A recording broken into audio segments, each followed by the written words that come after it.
Es un privilegio poder estar con ustedes esta mañana, hermanos, y compartir la palabra de Dios y edificarnos, instruirnos, hermanos, proponer las posibilidades para la unidad de la iglesia. Cuando pensamos en la unidad, hermanos, estamos hablando de algo que necesitamos y que deseamos también. Si lo miramos en el contexto de la familia, hermanos, y vemos cómo se están disolviendo los hogares, es algo que urge, que necesitamos con urgencia. Cuando pensamos, hermanos, en el contexto nacional, hermanos, y vemos en México, vemos Estados Unidos y vemos cómo se polariza, hermanos, en el área de la política, en las preferencias, hermanos, por algún candidato, algún partido político. Hermanos, hay hasta hostilidades por las preferencias que podemos tener. Ayer se mencionaba de este joven que murió, hermanos, por tener unas preferencias, por tener su punto, hermanos, y defender sus pensamientos, ideologías, hermanos. Hasta ese punto estamos llegando de polarizar a la sociedad. Si lo pensamos, hermanos, de manera internacional, pues ahí tenemos países en guerra todavía y que hasta ahorita no han podido ponerse de acuerdo. Entonces, si lo miramos desde el contexto de la familia, si nos extendemos a la nación, si vamos entre las naciones, hermanos, es algo que se necesita ahorita y es algo que deseamos, hermanos, fervientemente. Cuando pensamos en el contexto de la iglesia, hermanos, yo no creo que se pensó en la unidad de la iglesia porque no se tiene necesidad, porque no se desea, y se van a invertir 4 días hablando en torno a este tema de algo que no se necesita. No creo. Creo que lo necesitamos y lo deseamos. Y aquí, hermanos, la pregunta, como hacía nuestro hermano Roberto Almonte, es, ya sabemos el qué. ¿Qué queremos? Bueno, queremos unidad, pero ahora la siguiente pregunta es, podría ser ¿por qué? Y podríamos contestar por qué. Pero me voy a quedar, hermanos, en ¿cuáles son las posibilidades? ¿Cuáles son las posibilidades que tenemos para lograr esa unidad que necesitamos y deseamos? El cómo. ¿Cómo podemos lograr esa unidad tan deseada? ¿Cómo podemos lograr esa unidad, hermanos, tan necesitada en el terreno que usted quiera? Y hermanos, vemos posibilidades, pensando en posibilidades. Y hermanos, ¿qué les parece la posibilidad de las Naciones Unidas? Después de la Segunda Guerra Mundial, 1945, hermanos, se constituye la Organización de las Naciones Unidas. ¿Cuál es el propósito? Pues pasar de este conflicto que ha costado dinero, sangre, hermanos, que nos ha detenido. Ya vamos a parar eso, vamos a organizarnos como naciones y vamos a buscar la paz entre nosotros y la buena convivencia entre nosotros y dejémonos de esos conflictos. ¿Se terminó? Ahí están todavía. Entonces, hermanos, no funcionó. ¿Qué les parece entonces en términos ya de entrando en asuntos de religiosos, hermanos?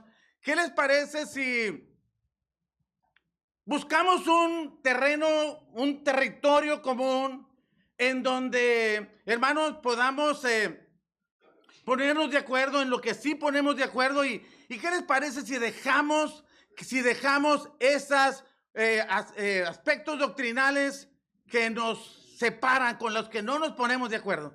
¿Qué les parece si dejamos, hermanos,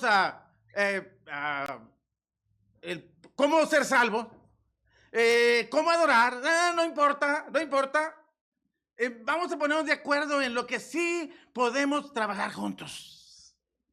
Ecumenismo, interdenominacionalismo. ¿Qué les parece?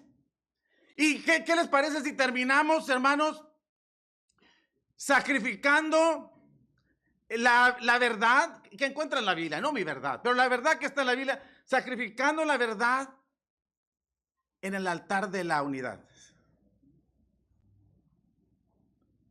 con tal de estar en paz, con tal de vivir unidos, vamos a dejar eso. Y vamos a ponernos de acuerdo y vamos a trabajar en lo que sí nos ponemos de acuerdo. En lo que sí podemos coincidir. Aun cuando se trabaja en eso, hermanos, finalmente no se ponen de acuerdo. Porque siempre sale, bueno, ellos piensan así, nosotros pensamos acá. Hermanos, cuando pensamos en el contexto de la familia, ¿qué les parece si, y hablando de la verdad de las escrituras, qué les parece si negociamos los roles en el matrimonio? ¿Qué les parece si negociamos los roles en el matrimonio y cedemos el liderazgo y no, está bien? Mira, así vivimos felices. Happy wife, happy life. Si tú estás feliz, yo también estoy. Aunque, puede trabajarse así.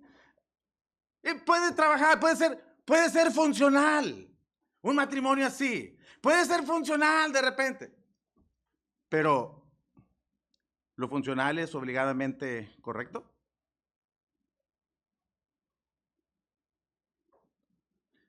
Bueno, estoy pensando, estamos hablando de posibilidades, porque el tema que me tocó, hermanos, es el poder de la unidad por la resurrección. ¿Y por qué si esos esfuerzos humanos, como la Organización de las Naciones Unidas, no trabajó, siguen habiendo guerras? Si esos esfuerzos de buscar un territorio común en la práctica no funcionan. Si esos esfuerzos de negociar el liderazgo en el hogar, no eres feliz. No eres feliz. En ninguno de los terrenos. ¿Por qué no buscamos a alguien que pueda ayudarnos? ¿Por qué no le pedimos al Cristo resucitado que nos ayude? Si Él pudo resucitar entre los muertos, si Él tiene toda autoridad en los cielos y en la tierra, ¿puede hacer algo por nosotros? Puede hacer algo. Y hermanos, pienso en eso, porque es el tema, el poder de la unidad por la resurrección. Y estamos hablando de la resurrección de Jesucristo por el texto que me dieron. Por el texto que me dieron de Mateo capítulo 28, versos del 1 en adelante. Pero, hermanos, pensamos en el libro de Mateo. Pensamos en el libro de Mateo, hermanos, y vemos a Mateo que nos presenta que ha venido el rey que se estaba esperando. Se dice que la Biblia se puede mirar es una forma práctica de hacerlo. Los puntos, una forma muy práctica de hacerlo. Entendemos que hay más cosas que decir. Pero, por ejemplo, se dice que la Biblia se puede entender en tres cosas, hermanos. Alguien va a venir, Antiguo Testamento. Alguien ya vino, los evangelios. Alguien va a volver, el resto de la Biblia. En torno a la persona de Cristo Jesús. Bueno, alguien ya vino. Alguien ya vino y Mateo nos lo presenta. Bueno, se lo presenta a los judíos. Se los presenta. Alguien ya vino. Alguien ya vino. Y no es cualquier persona. No es cualquier persona. Es el rey. El Mesías prometido. El Mesías prometido. Y Mateo empieza a dar evidencias desde el primer versículo.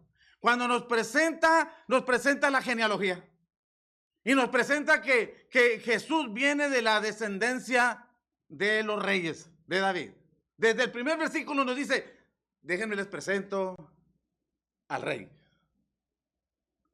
Pero no solamente nos presenta desde el punto de vista de la genealogía, la evidencia genealógica, sino también nos presenta, hermanos, desde el punto de vista de la revelación.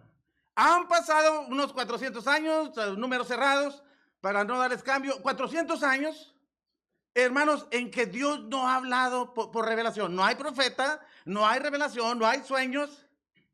¡Pum! En el capítulo 1, estamos leyendo que un ángel se acerca a José para decirle, no temas recibir a María por mujer. No ha habido. Desde Malaquías hasta el momento de Mateo, en el orden que están escritos los libros, sé que el ángel también le habló primero a María, pero hermanos, pero mirándolo así, Dios empieza a comunicarse con los hombres para decirnos a alguien, ahí está el rey. La genealogía, la revelación, el nacimiento milagroso, todo en el capítulo 1 y 4, en el capítulo 1, el cumplimiento de las profecías. Esa es una declaración de Mateo que se repite una y otra vez. Pueden ser profecías cumplidas con un cumplimiento doble, que se cumplieron primero en su momento que se dieron, después ahora. Está bien, pero se cumplen en la persona del Señor Jesucristo. Ahí está el rey. Ahí está el rey que ha venido y nos presenta las características del reino. Si el rey es diferente al resto de los reyes, el reino también debe ser diferente. Y en Mateo capítulo 5 al 7 nos presenta el perfil de aquellos que habrán ser súbditos de este reino.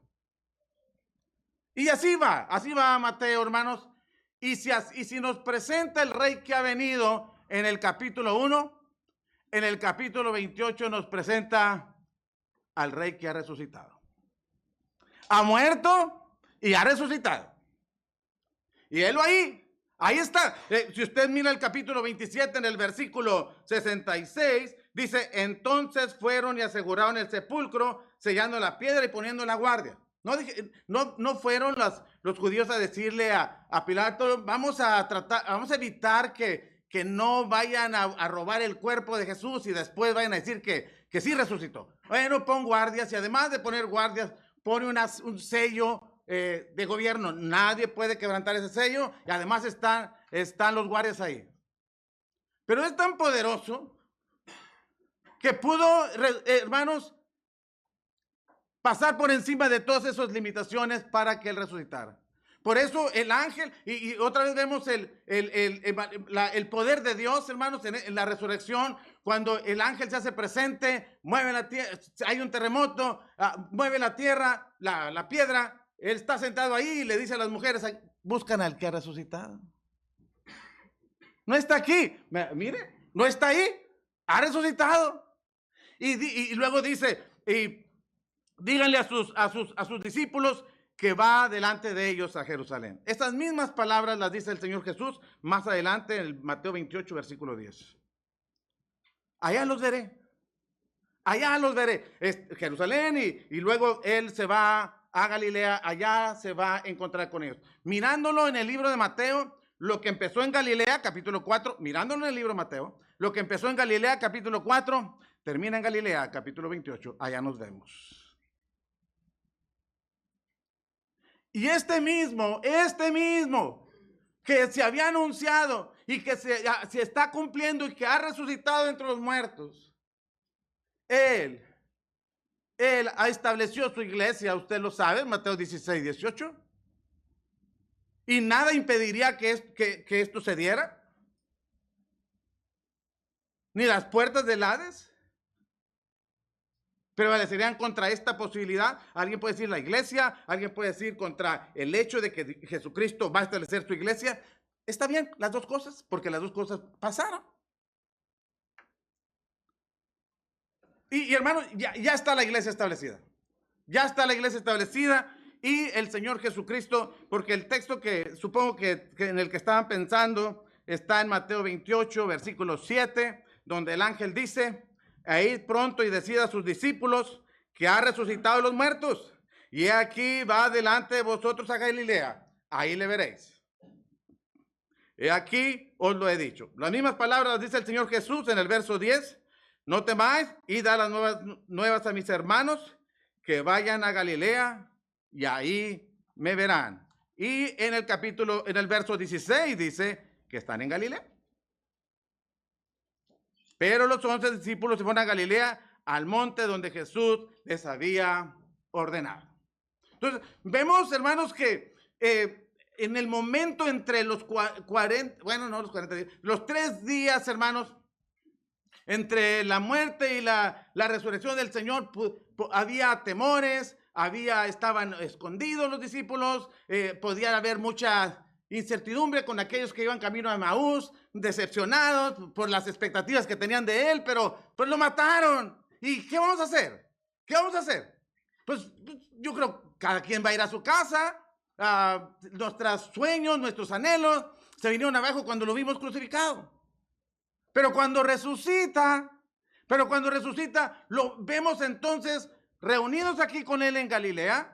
En el capítulo 1, de Hechos, capítulo 1, versos 12 al 14, los vemos reunidos en aquel aposento alto. En Hechos, capítulo 2, en el versículo 1, están ahí reunidos los apóstoles.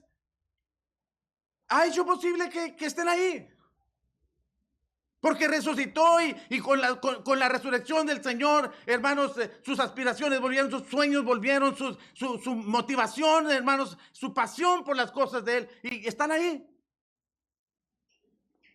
Y Él es el que dijo, estableceré mi iglesia. Y 50 días más tarde, después de su muerte, la establece. Ustedes lo saben en Hechos capítulo 2. ¿Cuál es el tema de Pedro? El Señor Jesús, muerto y resucitado, por cuanto era imposible que fuese retenido por la muerte. Y hermanos, establece la iglesia. Así como mantiene unidos a los apóstoles durante el tiempo antes de que la iglesia se establezca. Más tarde vemos, hermanos, en Hechos capítulo 2, cuando se predica el primer sermón, hermanos, y vemos en el verso 41 la respuesta al mensaje. ¿Oyeron? Sí, oyeron el evangelio. ¿Se arrepintieron? Se infiere por lo constrito del corazón. Estaban compungidos. Pedro le dice, arrepiéntanse y bautícense. ¿Lo hicieron? ¿Qué puedo decir a eso? ¿Qué puedo decir a eso? ¿Y qué hizo el Señor cuando ellos hicieron esto? ¿Qué hizo el Señor? Verso 41. Fueron añadidos, dice el 41. Pero el 47, ¿quién los añadió? Y el Señor añadía, el Señor, y la alusión al Señor siempre es a Jesucristo en el libro en el Nuevo Testamento. El Señor añadía cada día a la iglesia singular, a la iglesia una, a la iglesia los que habían de ser salvos. Todos, la multitud que iba obedeciendo el evangelio, se iban, hermanos, añadiendo a ese cuerpo que conocemos, el cuerpo de Cristo, a esa asamblea, a esa reunión, a ese grupo de personas. Obedecían. Y hermanos, si usted ve el libro de los Hechos, hermanos, después de que estos 3,000 se bautizaron, o como 3,000, después vemos que hasta el capítulo 6 son puros judíos los que han obedecido el evangelio. Son puros judíos. Pero se pone un puente para que un mensajero vaya a Samaria. ¿Y qué tienen de particular samaritanos? Bueno, pues que son una mezcla de judíos y gentiles, y que hasta ahorita judíos y samaritanos no tienen una muy buena relación. Hay hostilidades entre ellos. Pero el evangelio los va a alcanzar. Y llega allí el evangelista y predica el evangelio y se convierten. Y ahí va Pedro y Juan, hermanos, llámele supervisar lo que usted quiera, pero también a imponer las manos para que reciban el Espíritu Santo. Será otro tema, ese punto, ¿no? Pero eso es lo que dice el texto. Pero ese es un puente, esa de pasar de judíos a judíos mezclados con gentiles, es un puente para después llegar al capítulo 10. Y en el capítulo 10 estamos viendo lo que Pedro cayó en la razón después de que lo persuadieron. Pedro, mata y come. No, ¿cómo crees tú? Pedro, mata y come. No lo voy a hacer. Pedro, nunca he comido carne, comida inmunda. No. Pedro, pero si ya Dios lo santificó, hombre, no lo llames tú inmundo. No lo voy a hacer. Hasta que llegó a la casa de Cornelio y se encuentra una audiencia como todo predicador deseara tener. Una audiencia dispuesta a escuchar la palabra de Dios. Aquí estamos, Pedro. Aquí estamos ante la presencia de Dios para oír todo lo que Dios tiene que decirnos. Y Pedro se arranca, Pedro cae en la razón. Concluye de la experiencia que tuvo allá al momento que está aquí con esta audiencia, dice Pedro, ahora entiendo. Ahora entiendo. Hechos 10, 34 y 35. Ahora entiendo que Dios no hace acepción de personas, sino de toda raza y lengua. Se complace del que le teme y hace justicia. Entonces, no importa que sean puros judíos, no importa que sea una mezcla de judíos y gentiles, no importa que sean gentiles completos, Dios está aceptando a todos. Bueno, entonces estamos viendo eso. Después el apóstol Pablo escribe Efesios capítulo 2 y empieza desde el versículo 11 y hasta le gusta el versículo 19 y Pablo está viendo cómo todavía no se rebasa, no se superan esas diferencias raciales, esas diferencias étnicas. Y los gentiles les dicen circuncisos a los judíos y los judíos les llaman incircuncisos a los gentiles. Y Pablo dijo, versículo 2, tiene que leer el versículo 14 y 15. Que Dios de ambos pueblos ha hecho uno, derribando la pared intermedia de separación. Y ahora dice, después Pablo dice, ahora ya no son extranjeros ni advenedizos. Ahora son conciudadanos de los santos y miembros de la familia de Dios. Déjense de eso. Bueno, ahora Dios ha hecho posible en el Cristo resucitado que judíos, gentiles judíos mezclados con gentiles y gentiles completos, todos puedan rebasar las barreras étnicas, las barreras raciales, barreras de lengua, de preferencias y vengan a ser cristianos. Sí, después Gálatas 2 menciona ese problema de los judaizantes. Pero, hermano, vemos cómo Dios, en este caso, el Cristo resucitado, está uniendo su iglesia. ¿Qué concluimos entonces? No es la conclusión de este sermón, pero ¿qué concluimos a este punto? Que hermanos, unidad de manufactura humana no funciona.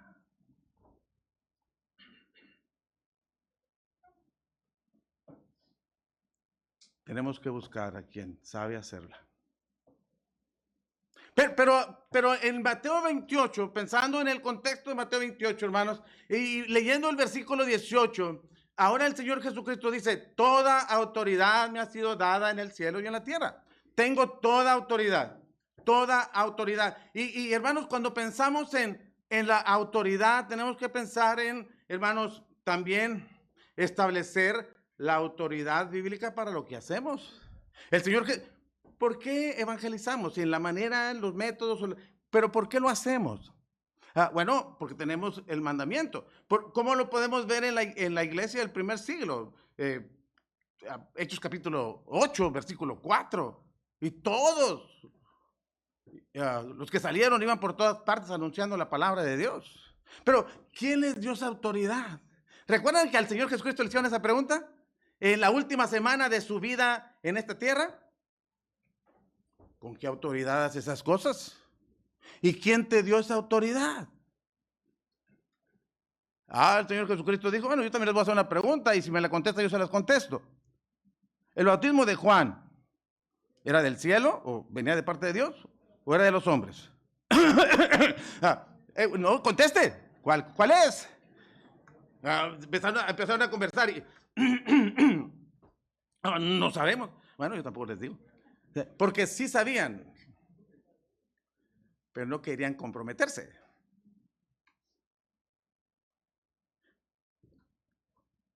¿Por qué hacemos lo que hacemos en asuntos de enseñanza, de práctica y de fe? ¿Quién nos dio esa autoridad? ¿Cómo se establece esa autoridad?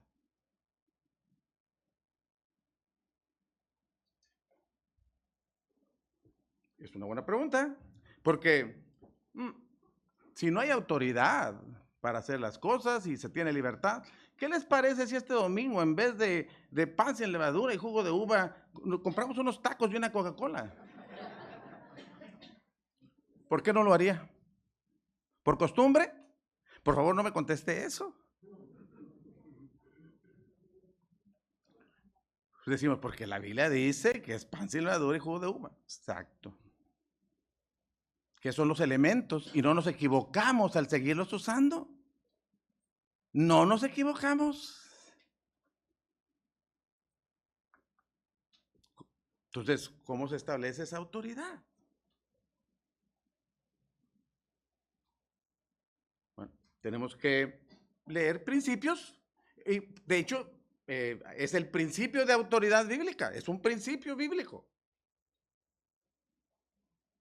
Pero, ¿cómo se establece?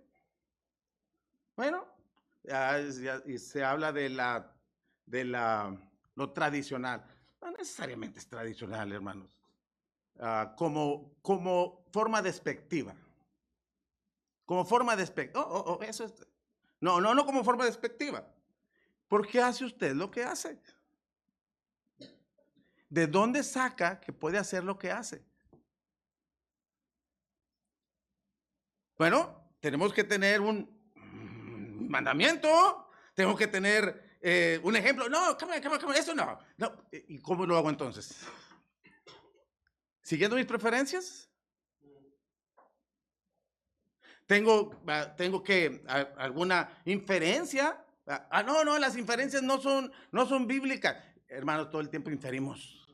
Vivimos infiriendo, sacando conclusiones lógicas de algo.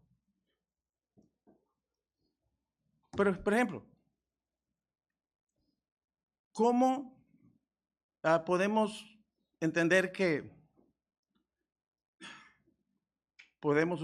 debemos tener un lugar de reunión? ¿Hay mandamiento para eso? No hay un mandamiento específico, pero dice que nos debemos reunir con frecuencia. Entonces eso se infiere que debemos tener un lugar donde reunirnos, sea un lugar propio, sea un lugar rentado, sea un lugar prestado, pero tiene que haber un lugar. Bueno, el principio de exclusión o lo que usted guste, hermanos, pero tenemos que. Y el Señor Jesucristo nos enseñó por medio de la palabra. Hermanos, vean la cadena de autoridad que se encuentra en Juan 17, versículo 8 y versículo 20. Las palabras que me diste, tú, Señor Padre, las palabras me las diste, Jesús, yo se las he dado a ellos y ellos las recibieron. ¿Cómo es eso? Y luego dice el versículo 20, no solamente te ruego por estos apóstoles, sino por los que han de creer en mí. ¿Cómo? ¿Cómo dice el texto? Por la palabra de ellos. ¿Cuál es esa palabra de ellos? La que recibieron de Cristo, que recibió del Padre.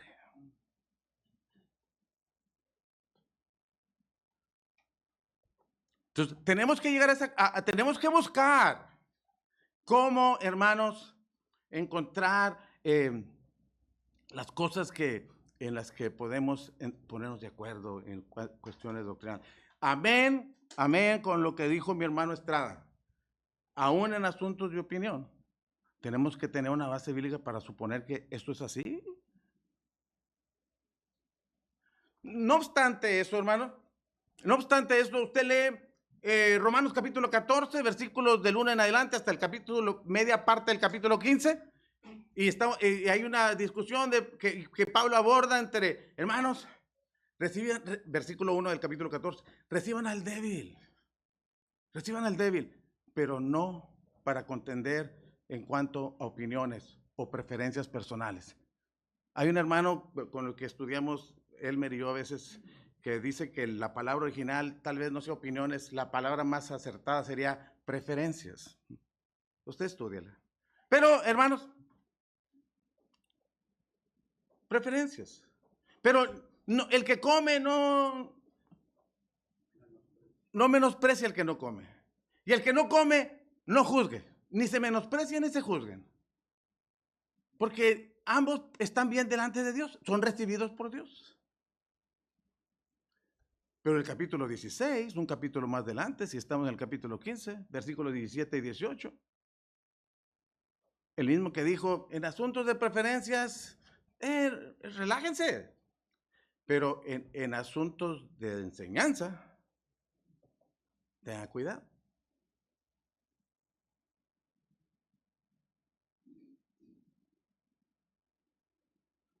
Bueno, y para eso hay que estar ahí checando el texto, la Biblia, y amén también, como dijo mi hermano Estrada, hay que tomar el tiempo para hacer exégesis, para usar los principios hermenéuticos, para analizar la gramática, para mirar la enseñanza teológica, para mirar todo lo que uno pueda ver en el texto.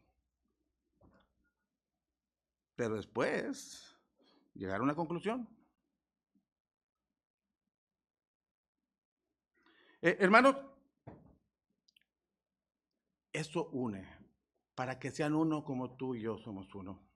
Pero, pero la unidad de Jesús es esa unidad que dijo, es una unidad, hermanos, de naturaleza, son Dios, pero es una unidad también de propósito, pero es una unidad también de enseñanza.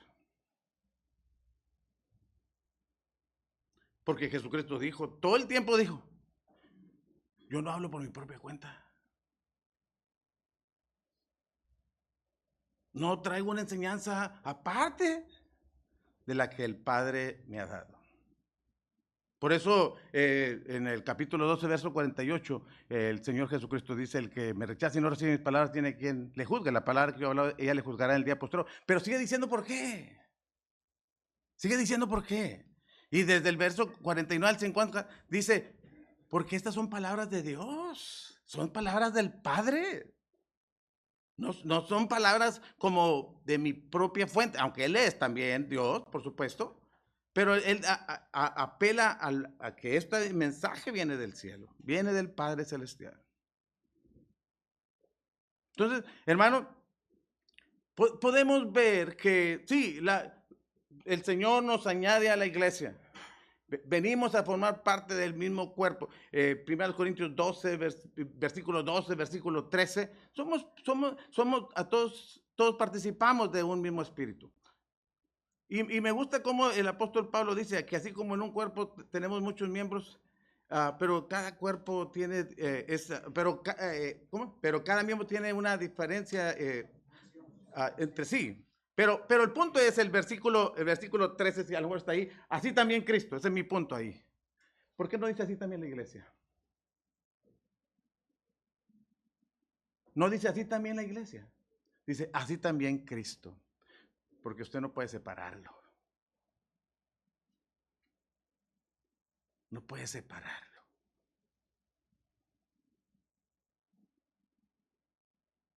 Porque es la iglesia, es el cuerpo de Cristo.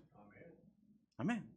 Bueno, hermanos, y por último, sí, la unidad también, hermanos, la aprendemos del Señor Jesucristo en su relación con el Padre, porque ellos no tienen conflicto. Ellos no tienen conflicto. Colosenses 1:19 dice que a Dios le agradó que en Cristo habitase toda la plenitud. No hay celos, no hay envidia, no tienen problemas entre ellos. Se ponen de acuerdo, aunque Jesucristo es igual al Padre. Juan 5:18 al 23, son iguales en poder, son iguales en naturaleza, en poder, en obras, en honra. Pero Cristo se sujeta al Padre. ¿No tiene problemas?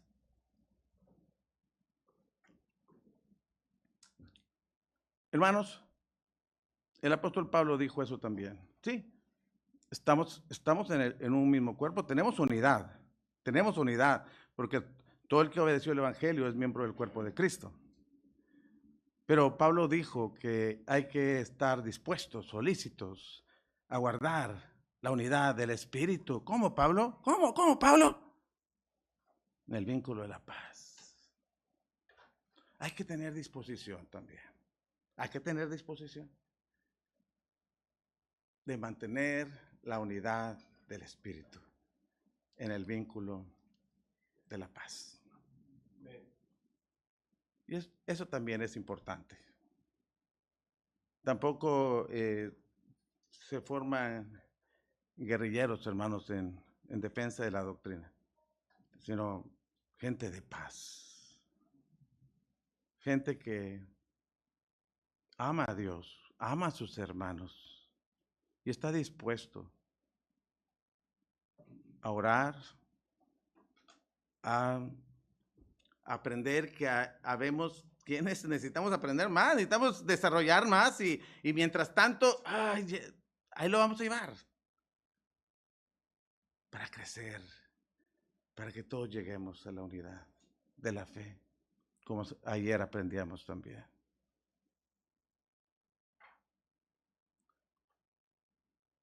Sí, dejemos que el Cristo que nos presenta, el Rey que nos presenta Mateo en el capítulo 1, el Rey que nos presenta resucitado en el capítulo 28, el que termina diciendo yo tengo toda autoridad, el que nos manda a ser discípulos y nos dice cómo, bautizándolos.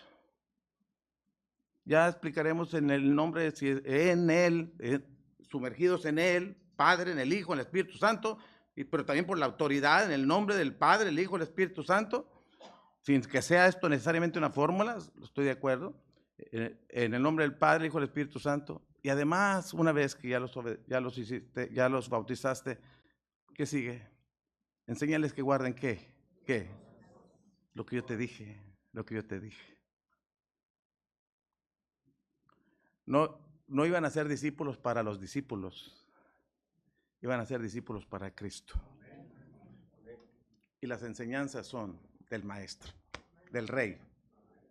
Que Dios me los guarde, hermanos.